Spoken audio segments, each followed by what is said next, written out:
ઋષિમુનિઓ હજારો વર્ષ સુધી તપ કરતા, તો એ તપ કરવાથી ભગવાનની પ્રસન્નતા થાય. હવે તપની અંદર વ્રત ઉપવાસ પણ કહેલા છે. એકાદશી, જન્માષ્ટમી ઇત્યાદિક જે વ્રત ઉપવાસ કરવા એને તપ કહેલું છે. એકાદશીના વ્રત વિધાનની કથા પણ ભગવાન શ્રીહરિએ સત્સંગી જીવનમાં કહેલી છે. એને આપણે આ તપની અંદર જ સમજી લેશું. ભગવાન સ્વામિનારાયણ પોતાને આશ્રિત ભક્તજનોને કહે છે, પ્રબોધન્ય ભિદાસ્વસ્તિ તિથિરેકાદશી જનાઃ વ્રતમ તસ્યા પ્રકર્તવ્યમ સર્વૈરેવ મદાશ્રિતૈઃ સર્વૈરેવ મદાશ્રિતૈઃ. ભગવાન શ્રીહરિ કહે છે કે હે સંતો ભક્તો, એકાદશીનું વ્રત છે ને એ અમારે આશ્રિત ભક્તજનોએ અવશ્ય કરવું, અને એ પણ ભક્તિ ભાવપૂર્વક કરવું, શ્રદ્ધાએ યુક્ત થઈને કરવું. શિક્ષાપત્રીમાં પણ શ્રીજી મહારાજે આદેશ કર્યો છે. શું કહ્યું? અમારે આશ્રિત જે ભક્તજનો એમણે એકાદશીનું વ્રત તો અવશ્યપણે કરવું જ, આવી શ્રીજી મહારાજે શિક્ષાપત્રીમાં આજ્ઞા કરી છે. એકાદશી નામ સર્વેશામ કર્તવ્યમ વ્રત માદરાત. સર્વે એકાદશીનું વ્રત છે ને એ આદરપૂર્વક કરો. ભગવાન શ્રીહરિ બતાવે છે કે જે માણસ એકાદશીનો ઉપવાસ નથી કરતો એ રૌરવ નામના નરકમાં પડે છે. ને એ રૌરવ નામનો નરક કેવું છે? ગાઢ અંધકારથી યુક્તો અંધારિયું ઘોર નરકનો કુંડ છે એ રૌરવ. એની અંદર પડે છે.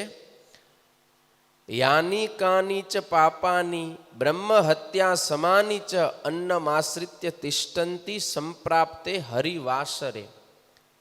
હરિવાસર એટલે એકાદશીનો દિવસ, એ હરિનો દિવસ છે.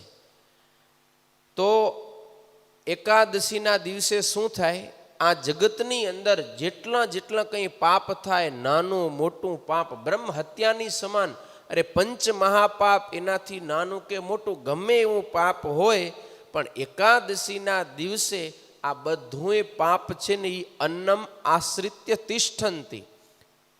એકાદશીને દિવસે આ બધું પાપ અનાજનો આશ્રય કરીને બેસે છે. એટલે કે અનાજ ઉપર બેસી જાય. પછી જે માણસ એકાદશીને દિવસે અનાજ જમે એને આ બધું પાપ લાગે. એટલે એમ કહેવાય કે એકાદશીને દિવસે જે અનાજ જમે એ અનાજ નથી જમતો, પણ કોળીએ કોળીએ આખા બ્રહ્માંડમાં થતું પાપ જમે છે. માટે એકાદશીને દિવસે તો ક્યારેય અનાજ જમાય નહીં. એકાદશીને દિવસે અનાજ જમનારો કેવો છે? તો કયું?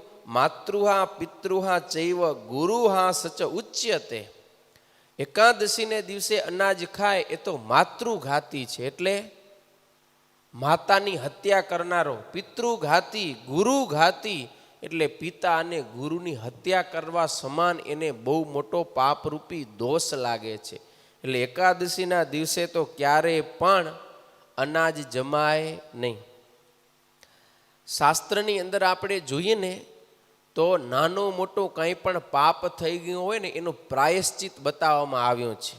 પંચ મહાપાપ થયા હોય ને, બ્રહ્મ હત્યા, કોકના સોનાનું ચોરી થઈ હોય, પછી દારૂ માંસનું ભક્ષણ કર્યું હોય, ગુરુ સ્ત્રીનો સંગ કર્યો હોય, આવા જે ભયંકર મોટા પાપ છે એનું પણ પ્રાયશ્ચિત એટલે કે એ પાપ થકી છૂટવાનો ઉપાય શાસ્ત્રની અંદર બતાવ્યો છે.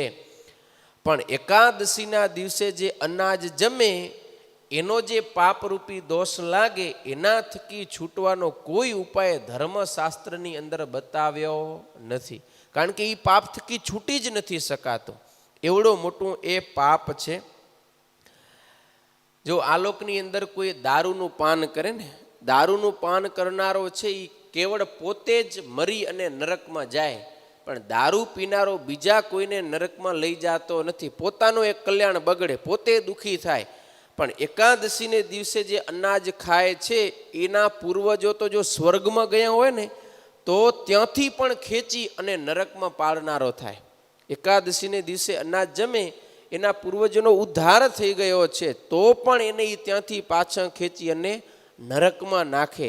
આટલો મોટો એકાદશીને દિવસે પાપ ખાનારને દોષ લાગે છે. એટલા માટે ભગવાન શ્રી હરિ કહે છે, મનુષ્ય માત્ર આ એકાદશીનું વ્રત તો અવશ્ય કરવું. એમાં પણ વૈષ્ણવ પુરુષ સ્ત્રી ચ કુર્યાદ એકાદશી વ્રતમ. જે વૈષ્ણવ હોય એણે તો સ્ત્રી હોય કે પુરુષ ગમે એ હોય, પણ એકાદશીનું વ્રત તો અવશ્યપણે એણે કરવું ને કરવું જોઈએ. તો જ આપણે વૈષ્ણવ કહેવાઈએ, નહીતર વૈષ્ણવ કહેવાઈએ નહીં. જો વૈષ્ણવ સંતો આપણો ગુજરાતી ભાષા પ્રમાણે અર્થ કરે. વૈષ્ણવ એટલે શું થાય? 20 + 9, 20 + 9 કેટલા થાય? 29. 29 વ્રત જે કરે એને વૈષ્ણવ કહેવાય. તો 29 વ્રતમાં શું શું આવે? તો 24 એકાદશી. 12 મહિનાની કેટલી એકાદશી થાય? 24. તો 24 એકાદશી પ્લસ રામનવમી, જન્માષ્ટમી, વામન જયંતિ, નરસિંહ ચૌદસ અને શિવરાત્રિ, આ 5 વ્રત. 5 + 24 કેટલા થયા? 29. આ 29 વ્રત કરે એને સાચો વૈષ્ણવ કહેવાય. માટે આટલા વ્રત તો વર્ષ દરમિયાન અવશ્ય કરવા જ. આમાં કંઈ બાંધ છોડ ચાલે નહીં. આપણે વૈષ્ણવ છીએ, ભગવાનના ભક્ત છીએ, તો આટલા વ્રત અવશ્ય કરવા જોઈએ. હવે જગતની અંદર વદ પક્ષની એકાદશી અને સુદ પક્ષની એટલે કે અંજવારી એકાદશી ને અંધારી એકાદશી, આ બેમાં ભેદ કરે. ખબર ને? ઘણા એમ માને કે અંજુવારિયાની એકાદશી કરાય, અંધારિયાની કરવાની જરૂર નહીં. પણ શ્રીજી મહારાજ સમજાવે છે, યથા શુક્લા તથા કૃષ્ણા વિશેષો નાત્ર વિદ્યતે. જેવી સુદ પક્ષની એકાદશી છે એવી જ વદ પક્ષની એકાદશી છે.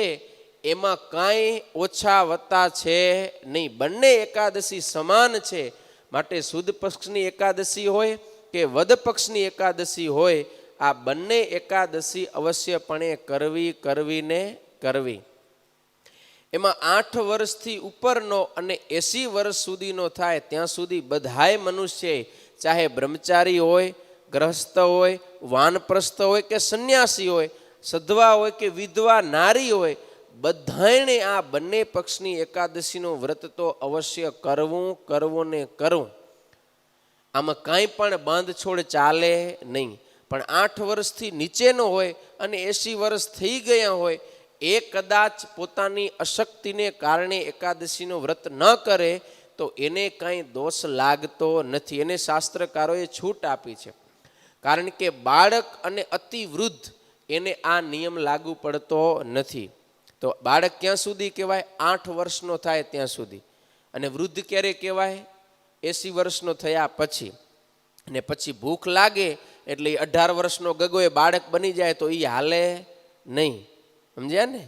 અને હજી 80 વર્ષ ન થયો ને 60 વર્ષ થયો હોય તો અમે તો ગેઢા, અમને તો આજે ખાવા ખપે એમ પછી ઘેઢો 60 વર્ષે થઈ જાય તો એ હાલે નહીં. એની પણ અવસ્થાનું બતાવી દીધું પ્રમાણ કે 8 વર્ષ સુધી બાળક કહેવાય. 8 વર્ષ થઈ જાય પછી એ બાળકમાં આવતો નથી. અને ઘેઢો ક્યારે થાય? 80 વર્ષ થાય ત્યાં સુધી. ત્યાં સુધી એને વ્રત કરવું જ. તો આવી રીતે બધાણે એકાદશીનું વ્રત અવશ્ય કરવું. જો એકાદશીના દિવસે અનાજ જમવામાં આવે તો કરેલો તમામ સુકૃત નાશ પામી જાય. જેટલું કાંઈ સત્કર્મ કર્યું હોય, પુણ્યકર્મ કર્યું હોય, એકાદશીને દિવસે જો અનાજ ખાય તો એ બધોય નાશ પામી જાય.